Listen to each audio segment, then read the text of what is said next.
Okay, so Be'ezrat Hashem, we are continuing with basic introductions to Kabbalistic concepts. Like we started last week, we spoke about Ein Sof, the infinite itself, so to speak. We spoke about Or Ein Sof, the first revelation that the infinite revealed to us so that we can begin to talk about it and think about it. We spoke about the Tsimsum, or the original contraction or removal of that infinite light to make space for something other than Hashem. And then we began to talk about the Kav of the Or Ein Sof. So the Kav, the infinite light that Hashem reintroduces into the Halal Hapanui, the vacant space that remains after the Tsimsum, is going to represent the way Hashem reveals himself again in existence. Before the Tsimsum, all that existed was infinite light. After the Tsimsum, which is the concealment of Hashem's infinite light, what remained was a halal hapanui, a vacant space. Now we know that the space wasn't actually empty, it just appeared as empty. It was the radical ability of Hashem to make a space that was ki'ilu, removed from his light, even though we know that Hashem's light is everywhere. But this was the miracle for the sake of creation, that Hashem created a space that seemed to be devoid of his infinite light. And then into that space, into that halal hapanui, the kav or Ein Sof comes back down. When we're talking about a kav of Or Ein Sof, it's important that we keep in mind we're talking about a measured expression of light. The problem with Or Ein Sof was that it was unmeasured. And so if it was revealed at all, there would be no space for anything else. And therefore Hashem had to remove that infinite light and reveal it once again in a measured form. In a measured form of infinite light. This kav becomes the way in which we relate to Hashem's light. This is how Hashem sends down his light. Surrounding all of existence is still that Or Ein Sof, that infinite light from before creation. But in existence itself, which is that vacant space that Hashem created, the only access to light that we have is the kav of the Or Ein Sof, a measured line of the Or Ein Sof. Now, this measured line of the Or Ein Sof re-enters into the Halal Hapanui, the vacant space. And as it begins to enter into the vacant space, which is the place where all of existence is going to eventually unfold, all of existence, the Arizal explains to us that the Kav enters into the Halal Hapanui, but it doesn't go straight down into the halal.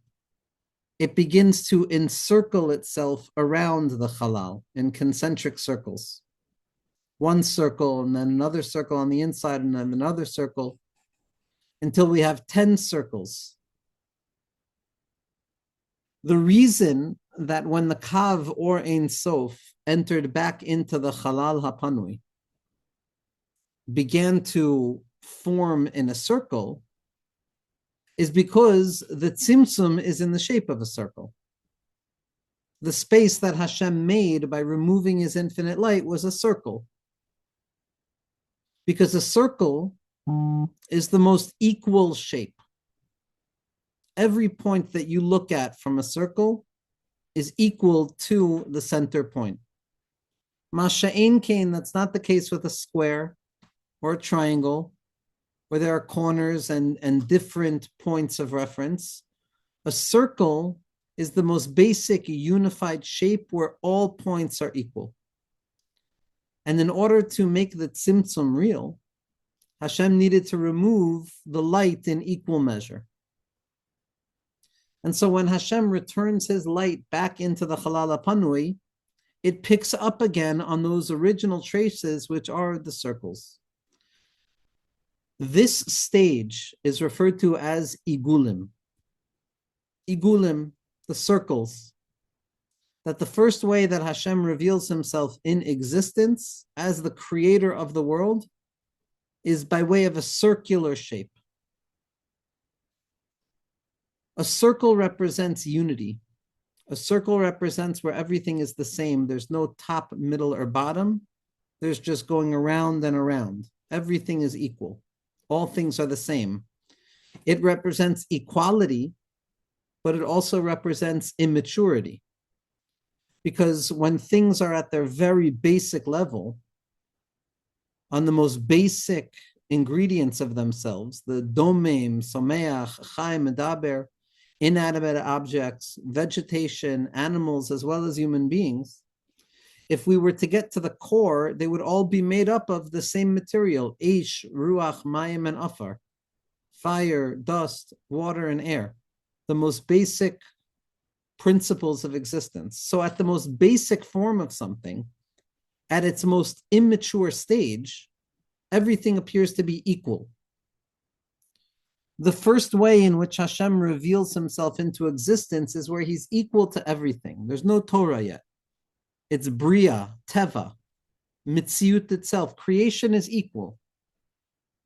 Yes, Eretz Yisrael is holy, but that's because of the Torah itself. But from the perspective of just the world itself, top, bottom, right, left, everything is equal. All people are equal. Everything is one and the same. Hashem can reveal himself above and below, in the dark, in the light, in what appears to be good, in what appears to be bad. It makes no difference. It's all equal.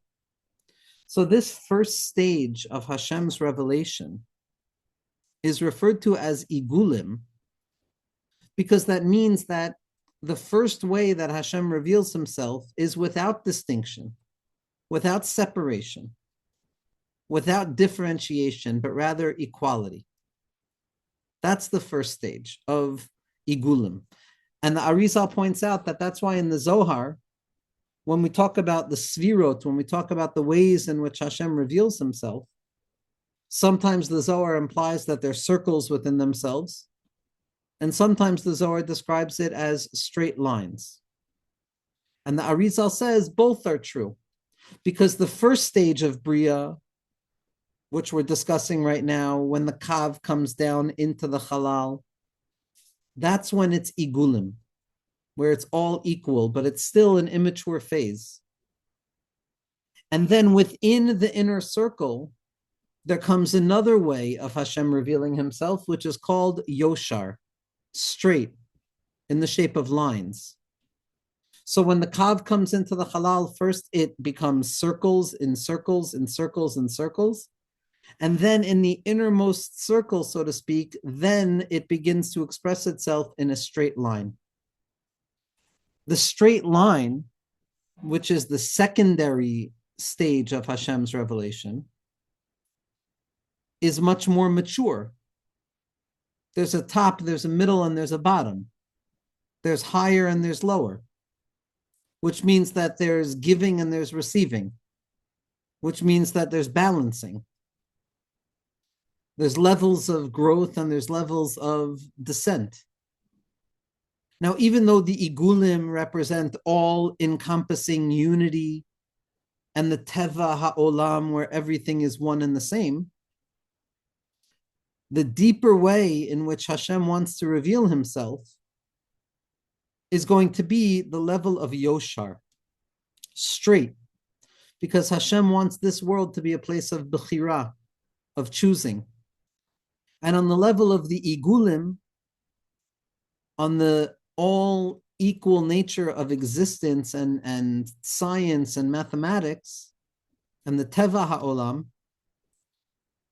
whatever is revealed is revealed. It's not so much that I can make a choice. I'm like an animal almost. As a human being, I'm part of the grand story of existence. It's only on the level of yoshar, when Hashem decides to express himself in a specific way, in a measured way, in an organized way, that bechira and free choice is ultimately going to become a possibility.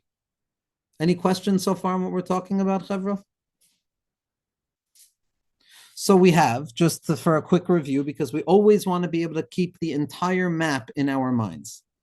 We want to be able to remember the whole process very quickly. First, there was the absolute infinite nature of God, which doesn't enter into conversation. Then God, so to speak, desired that he should be able to reveal himself. And that is the revelation of the infinite light, which is not the infinite essence, but it's an extension and an expression of the infinite essence. But there was too much light and there could still be no room for anything else. And therefore God contracted himself, was mitzamsem himself, to make space for something other. And the space that was created is referred to as the halal hapanui, the vacant space that is apparently empty. And then into that vacant space, what Hashem does is he resends down the infinite light, but this time it's measured. That's only possible after the Tsimsum.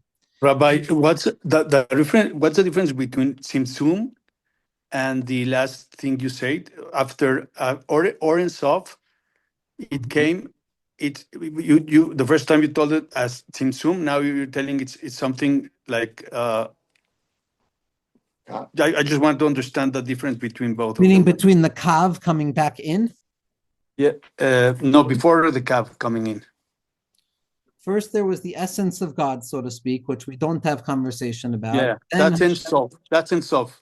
That's Ein Sof. Then there's the revelation of Or Ein Sof. Or in Sof, right? Which is also, in comparison to Ein Sof, it's considered a Tsimsum also, even though in relation I understand. to lower, I understand. Okay. Then Or Ein Sof was Mitzumsam, Hashem removed it, and then what appears is the Halal Hapanui, the vacant space. So this vacant space that you're asking about is the Tsimsum. It's what that's it. That it's that Tsimsum. It's not called the Tsimsum. It was effective of coming down in the Halal Panui. And then that's the Kav of Or Ein Sof, the ray of infinite light, which is now measured. You're absolutely right. The ray of infinite light, the Kav Or Ein Sof, is also similar to the Tsimsum because it's infinite light, but it's being expressed in a measured way. Does that make sense? Yeah. And this, you're very right, because most commentators, when they hear about the Tsimsum, they say, oh my gosh, how can you say it? Is it real? Is it not real? How could the infinite limit itself? And then all of the tzaddikim have to really clarify exactly what it means. But then when we come to the Kav Or Ein Sof, which is a ray of infinite light, meaning to say a measured expression of something immeasurable, or a limited expression of something unlimited, or a finite expression of the infinite, that's also the same mechanism of the Tsimsum. But now it's not Hashem removing, it's Hashem revealing that light. Thank you. And then when that Kav Or Ein Sof comes back in, the first way that it shapes itself is going to be the circles, which the Zohar and the Arizal say we don't spend so much time talking about those, even though they represent a loftier spiritual ideal. And in the future, when everything is fixed, we might be able to return back to that ideal.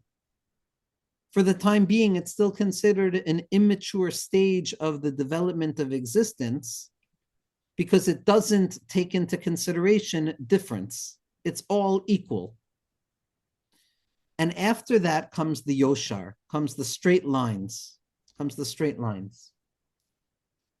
And that's going to be the main place in which we serve Hashem. That's going to be the place in which human choice takes place.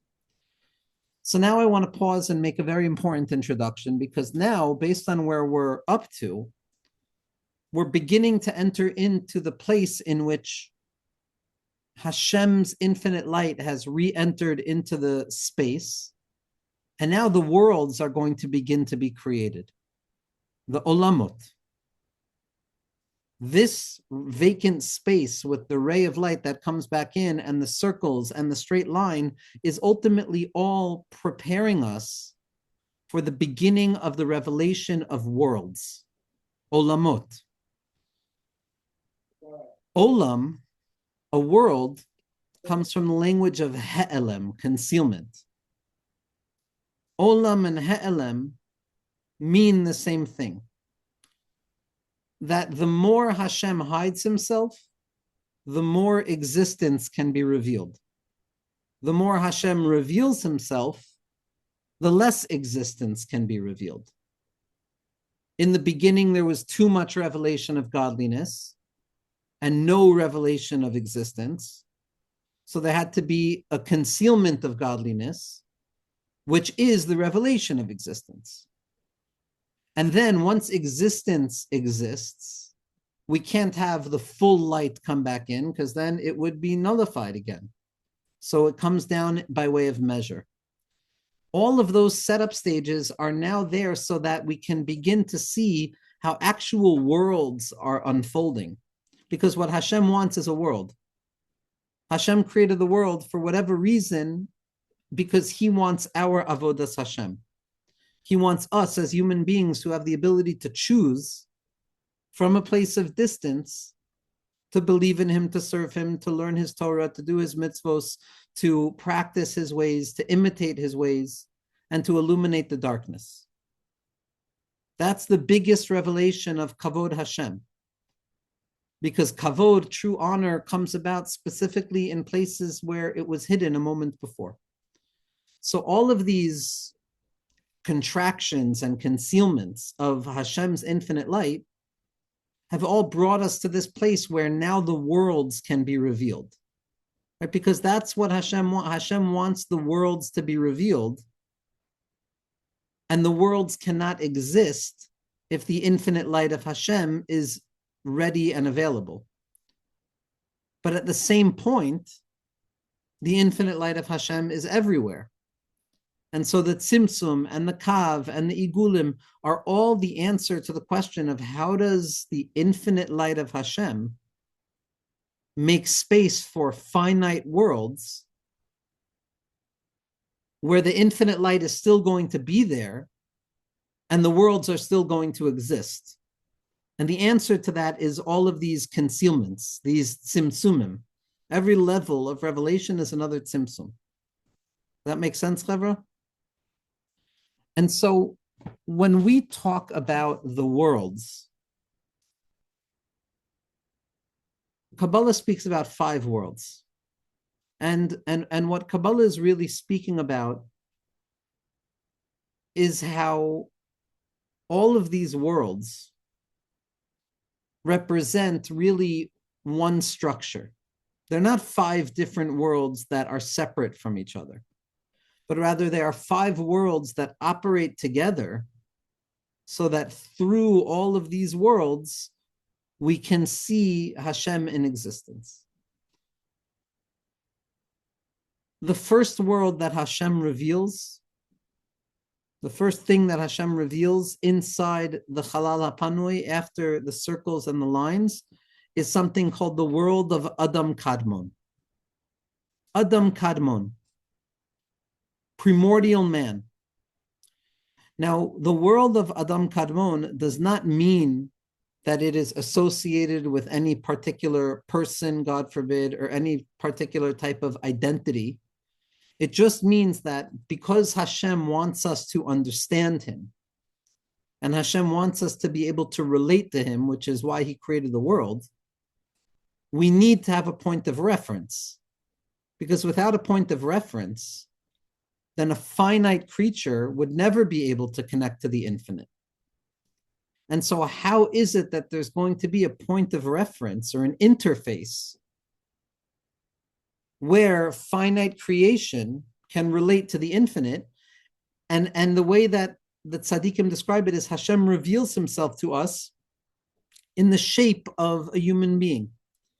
Meaning to say that the revelations that Hashem is going to use and that the Zohar is going to use are going to be terms that we understand from our own experiences.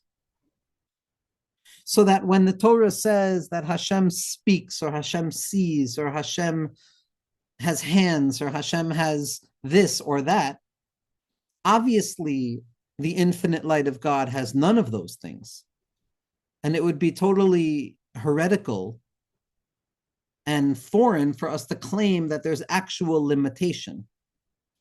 But on the other hand, the only way that we can relate to Hashem is through our own terms and conditions. So, Dibra HaTorah B'lashon B'nei Adam, the Torah speaks in the language of man, and Hashem reveals himself to us through the concept of man, through the shape and the concept of man, so that we can actually begin to understand him. So, the Shlach HaKadosh says a very important thing. When we see the Torah discussing the fact that Hashem has eyes, or Hashem has hands, or Hashem hears, or Hashem sees, so we tend to think, well, that's impossible. Hashem can't have any of those things. So it must be that it's a metaphor, that I have hands, and I'm meant to think about what my hands are. And after understanding what my hands are, then I can imagine somehow, some way, that Hashem also has a concept of hands, that Hashem also is engaged in activity. That's the first way of looking at things, that we have the real hand. And the metaphor is that Hashem also has a hand. But that's not the correct way of thinking when it comes to Pnimiyut HaTorah, says the Shlach. The Shlach HaKadosh says that in truth, it's the opposite way around. That Hashem has something called a Yad Hashem. Hashem has an element referred to as Re'iyah. We don't know what those things mean. It's impossible for us to know anything about what it means for Hashem to have anything. In order for us to be able to understand those things, Hashem has given us mishalim, that we can grasp what it means that Hashem has hands. The real hand is Hashem's hand. In order to understand what that means, we have a pretend hand, we have our own hands, which enable us to understand Hashem. So it's not that we are the main reference point and then we get to think about metaphors by Hashem.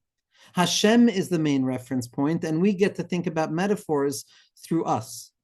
So if Hashem reveals himself in a world called Adam Kadmon, that means that the way that we're going to be able to grasp Hashem is the same way that we grasp ourselves. That just as we have an understanding of what it means that there's a shape to a body, that's a metaphor for us that Hashem reveals himself in the form of Adam Kadmon. Does that make sense, what I'm saying?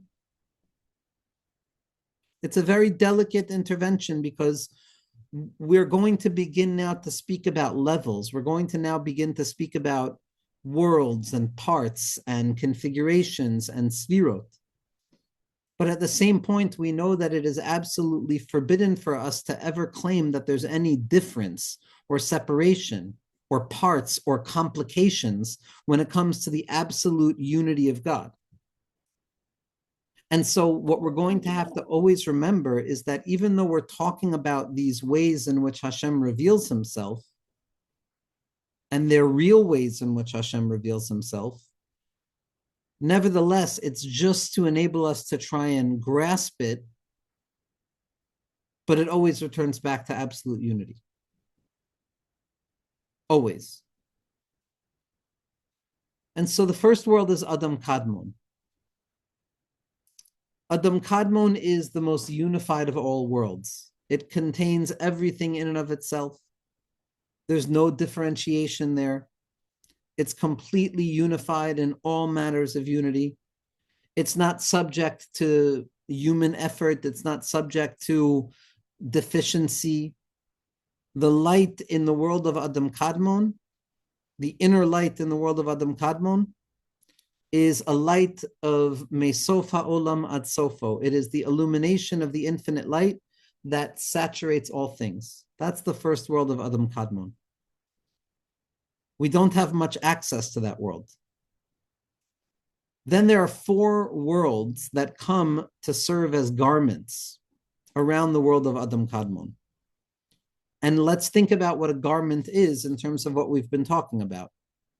A garment is something that I put on top of myself in order to cover myself. But at the same time, it's what reveals me to somebody else outside of myself. A levush, a garment, is covering me and revealing me outside of myself at the same time. The shirts that I wear, the clothing that I wear, speak to the people around me. Other people see what I wear. My clothing is seen by others. It's how I reveal myself. Based on what I wear, a person can know whether it's Erev Shabbos or Shabbos. Based on what I wear, a person can know the type of music I like to listen to or what type of sports team, etc., etc.